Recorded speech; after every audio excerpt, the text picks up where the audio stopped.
Hello everyone, good morning and welcome back to my channel daily blogger Indian channel. আবারও একটা নতুন ব্লগে তোমাদের সবাইকে অনেক অনেক ভালোবাসা ও স্বাগত জানাচ্ছি। আশা করছি তোমরা সবাই খুব ভালো আছো। আমি মোটামুটি ভালো আছি।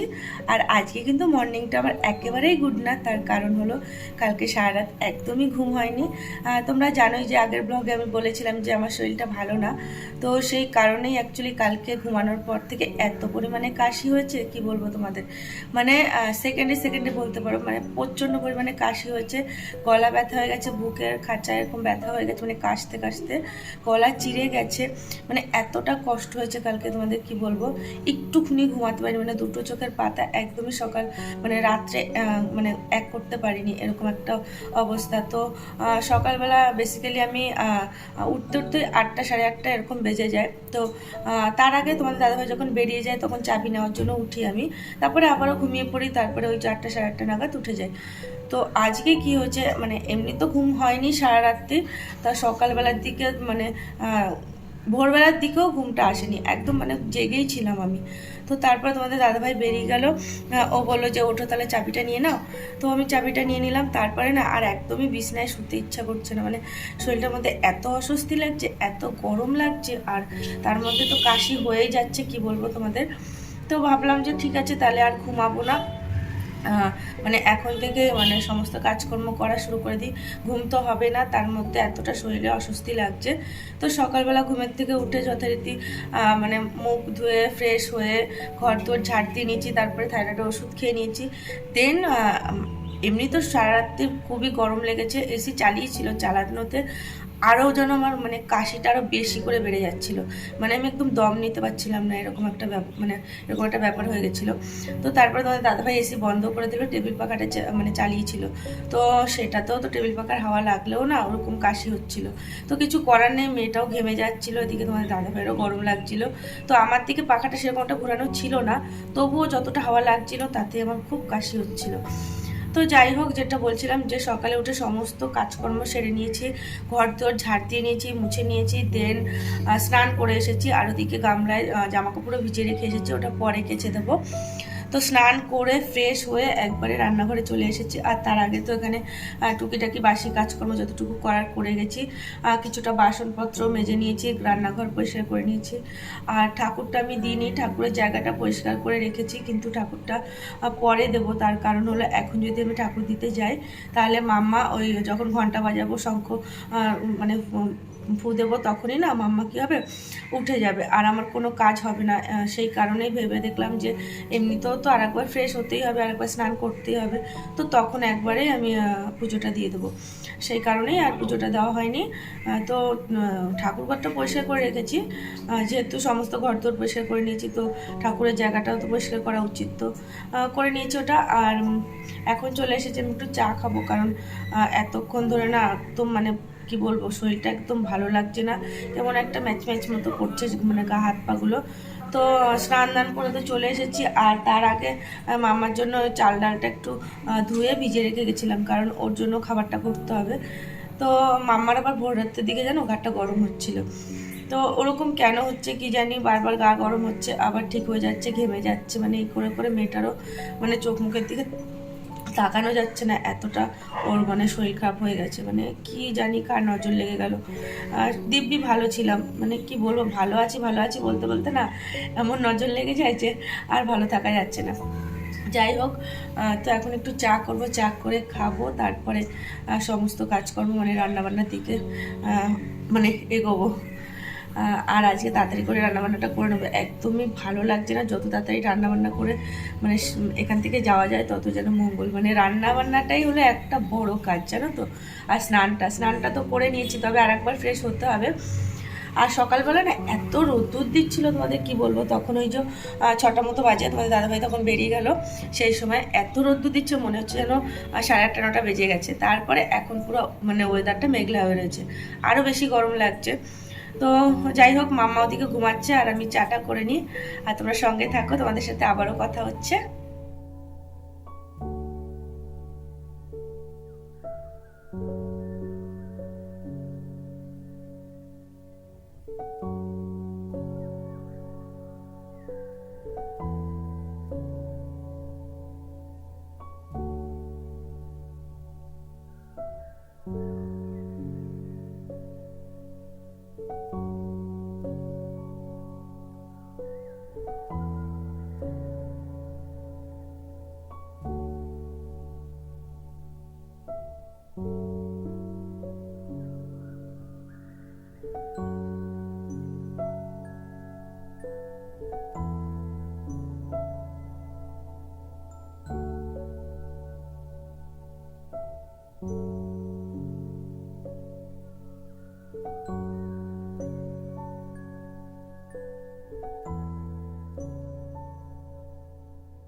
তো চা করা হয়ে গেছে আর এখানে চা নিয়ে বসে পড়েছি আমি।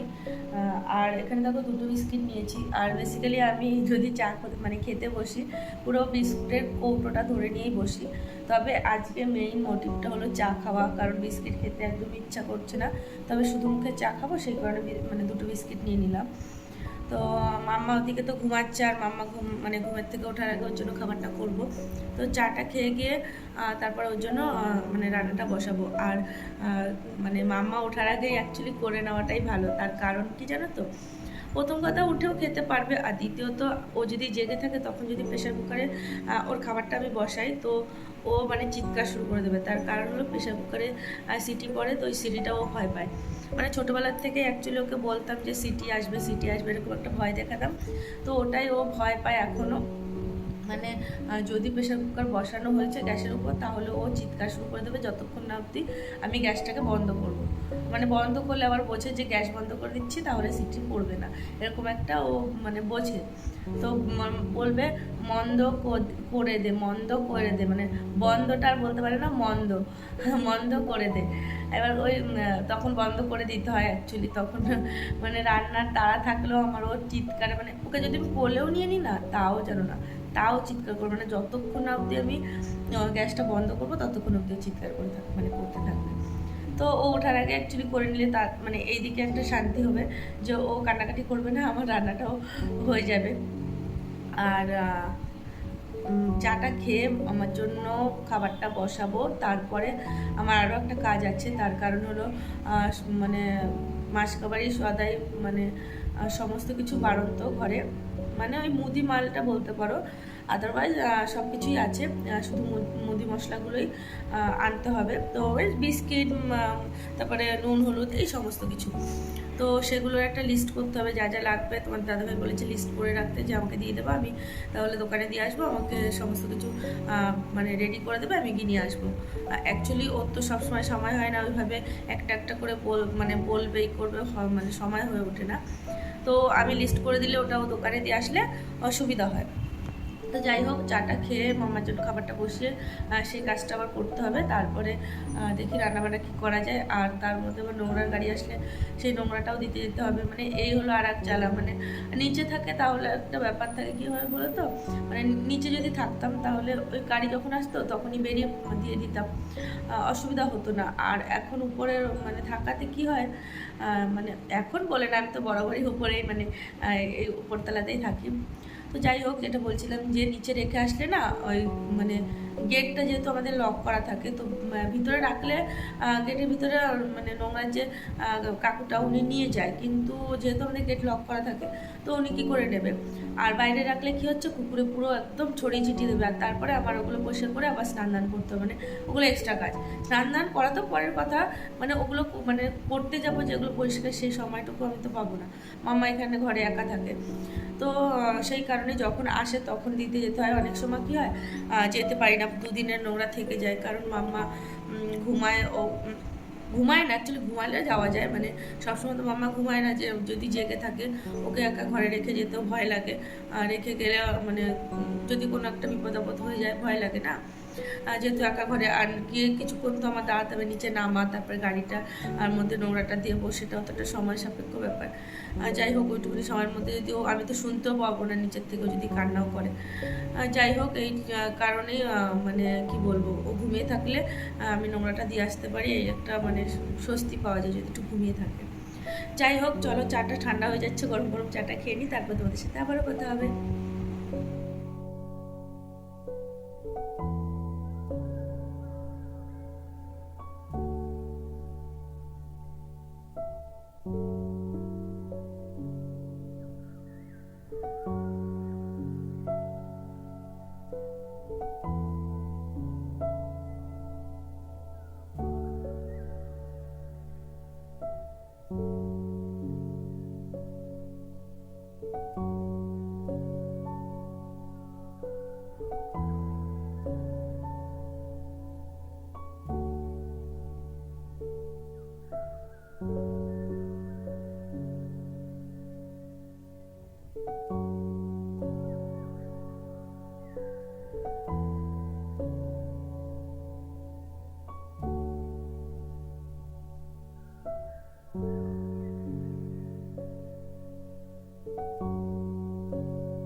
কোনটা জল আছে নাকি দেখো তো? ও ও কচ্ছু, ও ও মা সোনা কচ্ছু। আচ্ছা ওঠো ওঠো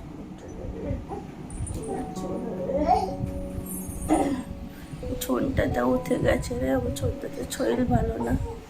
বাবাই গুড মর্নিং পাখি। ছোনাটার একটু ফ্রেশ করিয়ে নিয়ে ও মা। আচ্ছা ঠিক আছে বাবা পাখি, গুড মর্নিং। আবারও চলে আসলাম তোমাদের সাথে কথা বলতে। আর এদিকে মাম্মার খাবারও রেডি হয়ে গেছে। নোংরা গাড়ি এসেছিল, নোংরা দিয়ে এসেছি। আর অ্যাকচুয়ালি যখন এসেছে তখনই মানে জাস্ট বাঁশি বাজিয়েছে আমি নামবো সেরকম টাইমেই মাম্মা উঠে গেছে, মানে মাম্মা কান্না করছিল। তো মাম্মাকে আবার ফিট করিয়ে ঘুম পাড়ালাম। তারপরে নিচে যেতে যেতে উনি মানে যিনি নোংরার গাড়িওয়ালা উনি আবার ওই ভিতরের দিকে চলে গেছিল। তো পরে আবার যখন ব্যাক করছিল তখন গিয়ে আবার নোংরা দিয়ে এসেছি। তো যাই হোক মাম্মার খাবারটাও রেডি হয়ে গেছে এখানে। আর মাম্মা সকালবেলা উঠে গেছে, তোমরা তো দেখলে। ওকে ফ্রেশ করিয়ে দিয়েছি, দেন ও পটি করলো। আর পটি করলো সেই সময় যেন মানে পটির সাথে একটু ব্লাড বেরিয়েছে। তো এটা মাম্মার মানে ফার্স্ট জন্মদিনের পরে একবার হয়েছিল এরকম। তখন মাম্মার খুব শরীর খারাপ হয়ে গেছিলো, মানে একদম মানে রোগা হয়ে গেছিলো, চোখ মুখ একদম একটুখানি হয়ে গেছিলো। তো সেই সেম প্রবলেমটা দেখছি আবারও মাম্মার হয়েছে। তো ইদানিং না মাম্মা খুব জিনিস মুখে দিচ্ছিল, মানে নোংরা জিনিস, যে চুলের গার্ডার, মানে আমি দেখে দেখে রাখছি কিন্তু কোন সময় কখন কোথা থেকে পাচ্ছে মুখে দিচ্ছে। তারপরে এমন হয়েছে একদিন এর মাঝে, এই তো 2 দিন আগে, একটা ফেস পাউডারের যে মানে কম্প্যাক্ট পাউডারের যে তুলিটা থাকে, ওই তুলিটা ওটা তো কত নোংরা থাকে না, ওটা যেন চিবিয়েছে। মানে সেদিন আমি না রাগের চোটাকে মেরেও ছিলাম, মানে এখন মেরে কি হবে, খেয়ে মানে চিবিয়েছে, ভিতরে তো নোংরাটা গেছে। তো আগের বার মানে যখন ডাক্তার দেখিয়েছিলাম তখন ডাক্তার বলেছিল যে এটা নোংরার থেকে হয়, মানে নোংরাটা একটু পেটে গেলে বাচ্চাদের ওরা তো ডাইজেস্ট করতে পারে, মানে অতটা ওদের সমস্ত কিছু তো পরিপূর্ণ না, ওরা সমস্তটা নিতে পারে না। তো ওই কারণে ওদের একটু প্রবলেম হয়ে যায়, তো সেই ব্যাকটেরিয়ার এফেক্টটা করে। তো সেটাই হয়তো আবারও হয়েছে। তো দেখা যাক, একবার পটি করলে এরকম ব্লাড বেরিয়েছে, নেক্সট টাইম যদি হয় তাহলে অবশ্যই ডাক্তার কাছে নিয়ে যেতে হবে। আর তার আগে একটু মাম্মাকে নজর তুলে নিলাম, আজকে যেহেতু মঙ্গলবার, তো মাম্মার একটু নজরও লেগে গেছে মনে হচ্ছে। তো সেটাও একটু মানে মায়ের মন, তো নজরটা তুলে নিলাম। আর দেখা যাক যদি এরকম পটি আবারও করে তাহলে অবশ্যই কালকে ওকে ডাক্তারের কাছে নিয়ে যাব। আজকে আর নিয়ে যাব না, কারণ আজকে নিয়ে যাওয়ার মতো এখন মানে একবার তো হয়েছে, এবার ব্যাপারটা কি হয়, মানে বেশি ওষুধ খাওয়ানো তো বাচ্চাদের ভালো না। তো যদি না কমে তখন তো অবশ্যই নিয়ে যেতে হবে। তো দেখা যাক। মাম্মাকে ওখানে এই যে টিভিতে কার্টুন চালিয়ে দিয়েছি, কারণ সকালবেলা উঠে ঘুমের থেকে বলছে কার্টুন দে কার্টুন দে। অ্যাকচুয়ালি দিতাম না, ঘুমের থেকে উঠেই যে কার্টুন দেবো সেটা ঠিক না, ওকে বই নিয়ে বসানোটাও উচিত, কারণ এখন থেকে যে অভ্যাসটা করবো সেই অভ্যাসটাই ওর থাকবে। কিন্তু ব্যাপারটা হলো শরীরটা এতটাই খারাপ, গাটা এখনো পুরো গরম গরম রয়েছে, মানে খ্যান খ্যান করছে, মানে অস্বস্তি লাগছে না শরীরটার মধ্যে। তো সেই কারণে আর ও যেটা চাইলো সেটাই দিয়ে দিলাম। ও দেখছে চুপচাপ, আর আমি এখন ওর খাবারটা বেড়ে নিয়ে গিয়ে ওকে খাইয়ে দেবো। তো চলো তোমরা সঙ্গে থাকো, ভিডিওটা দেখতে থাকো, তোমাদের সাথে আস্তে আস্তে সমস্তটা শেয়ার করবো। তো অনেকক্ষণ পরেই আবার তোমাদের সাথে কথা বলতে চলে আসলাম। আর এর মাঝখানে আমার অনেকগুলো কাজ হয়ে গেছে, প্রায় অর্ধেক রান্নাই আমার হয়ে গেছে। তো এখানে এই যে ভাত হয়ে গেছে, তারপরে এখানে এই যে তরকারি বসিয়েছি।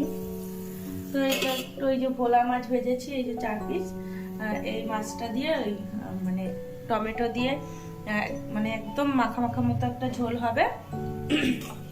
আর এখানে দেখো এই যে ঝিঙে, আলু, পেঁয়াজ, রসুন এই সমস্ত কিছু কেটে রেখেছি, এটা দিয়ে একটা মানে ওই মানে একটা তরকারি হবে, এটা একটা তরকারি হবে।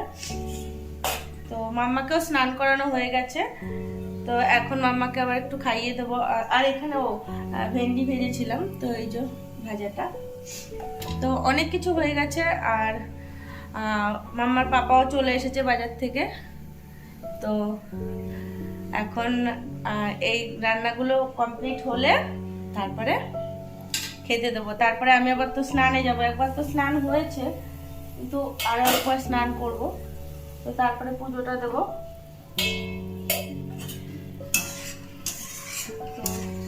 যে এটা ঝোলটা ফুটে এসেছে, এখানে মাছগুলো দিয়ে দেবো এখন।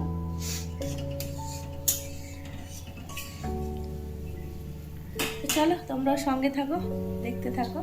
তো মেইনলি এই তরকারিটা বেশি খেতে আমিই পছন্দ করি। এই রেসিপিটা হলো আমার দিদির কাছ থেকে শেখা, আর দিদি শিখেছেও শাশুড়ির কাছ থেকে। ভীষণই ভালো লাগে এরকম পেঁয়াজ রসুন আর ওই কালো জিরে আর একটা কাঁচা লঙ্কা দিয়ে ফোড়ন দিয়ে তারপরে এর মধ্যে এই যে কেটে রাখা আলু আর ঝিঙাটা দিয়ে একটু ভাজা ভাজা মতো করে নিয়ে লবণ হলুদ এই সমস্ত কিছু দিয়ে আর একটু মানে নেড়ে চেড়ে ভাজা ভাজা মতো হয়ে গেলে তারপর একটু ঝোল দিয়ে মানে একদম মাখা মাখা মতো রাখতে হয়, খুব একটা ঝোল না খুব একটা আবার ড্রাই না, সেরকমভাবে মানে নামিয়ে নিতে হয়। তো এটা খেতে ভীষণই ভালো লাগে আমার। আর যেহেতু ভোলা মাছ আমি অতটা পছন্দ করি না, সেই কারণে মেইনলি এই তরকারিটা আমার জন্যই করা হচ্ছে। তো তারপরে রান্নাবান্না সমস্তটা কমপ্লিটই হয়ে গেল। তারপরে স্নান করে এসে এখানে দেখো এই যে পুজো দিতে বসে গেছি আমি।